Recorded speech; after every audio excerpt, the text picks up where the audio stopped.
Hello everyone, আসসালামু আলাইকুম। কি অবস্থা সবার? আশা করছি সবাই অনেক ভালো আছেন। আমিও আলহামদুলিল্লাহ অনেক ভালো আছি। আজকে খুবই স্পেশাল একটা দিন, তার জন্য খুব ভোরে আমি ঘুম থেকে উঠে গেলাম। এখন প্রায় 7টা বাজে।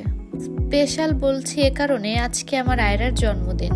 সকালে ঘুম থেকে উঠেই আমি বাইরে তুলসী পাতা ছিঁড়তে চলে আসলাম। প্রথমেই হচ্ছে আগে চা বসাবো।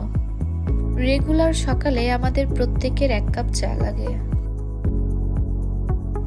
চা বানাতে বানাতে দেখি মারিয়া চলে আসছে। মারিয়াকে আমি বেলুন ফোলানোর কাজে লাগিয়ে দিলাম।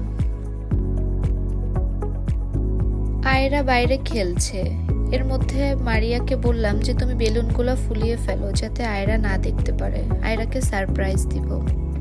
সব বেলুন ফোলানো হয়ে গেলে আয়রার বাবা আয়রাকে চোখ বন্ধ করে এই রুমে নিয়ে আসলো দেখানোর জন্য। আয়রা দেখে পুরাই অবাক যে এতগুলো বেলুন। ও একবার আমার দিকে তাকাচ্ছিল, একবার ওর বাবার দিকে তাকাচ্ছিল। ও বেলুন দেখে খুশি হয়ে ওর বাবাকে জড়িয়ে ধরলো।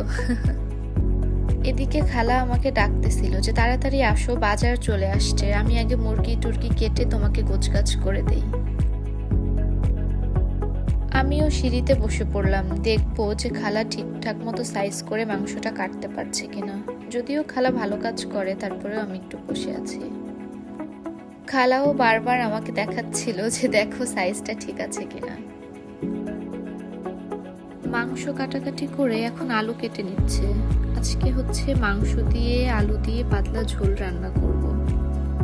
আলু কাটা শেষ করে এখন কাটবে হচ্ছে বেগুন। আজকের রেসিপি হবে হচ্ছে বেগুন ভাজি, ডাল, ডিম এগুলা। খালা কাটাকাটি করছে, আমি এর মধ্যে ডিম সেদ্ধ দিয়ে দিলাম।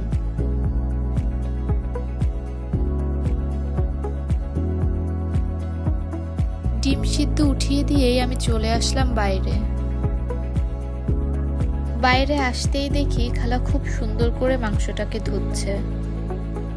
এই তো মাংস ধোয়া হয়ে গিয়েছে এবং চালুনে করে মাংসটাকে রাখছে যাতে পানিটা ঝরে যায়।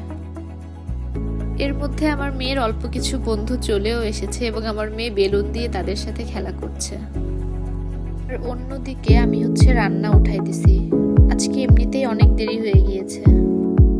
কাটাকাটি করে গোছগাছ করে রান্না উঠাই দিতে প্রায় 11:30টা বেজে গিয়েছে। সব ধরনের বাটা মশলা দিয়ে আমি আজকে মাংসটা রান্না করছি। প্রথমে মশলাটাকে খুব সুন্দর করে আমি কষিয়ে নিয়েছি, তারপরে মাংসগুলো আমি দিয়ে দিয়েছি। একটু মাংসটাকে নেড়ে দিয়ে আমি ঢেকে দিব। এদিকে তাড়াহুড়া করে ডিমও ছুলে নিচ্ছি যে অন্য চুলায় ডিমটা রান্না করে ফেলবো। তাড়াহুড়া করে রান্না করছি কারণ আমার মেয়েকে এখন আবার গোসল করিয়ে দিয়ে রেডি করে দিতে হবে। ওর সব বন্ধুরা গোসল টোসল করে রেডি হয়ে চলে আসতেছে। রান্না শেষ করে আমি আমার মেয়েকে রেডি করে আমি চলে আসলাম কেকের এখানে। এখন হচ্ছে কেক কাটা হবে। ওর সব বন্ধুরা একদম রেডি হয়ে চলে আসছে। এই তো আমার আয়রা এখন কেক কাটছে। কেক কাটাকাটি করার পরে আমি সবাইকে হচ্ছে খেতে দিয়ে দিলাম। সবাই একসাথে বসে কি যে মজা করে খাচ্ছিল, আমার দেখেই ভালো লাগতেছিল। এখানে এই ভিডিওটা শেষ করছি। সবাই আমার আয়রার জন্য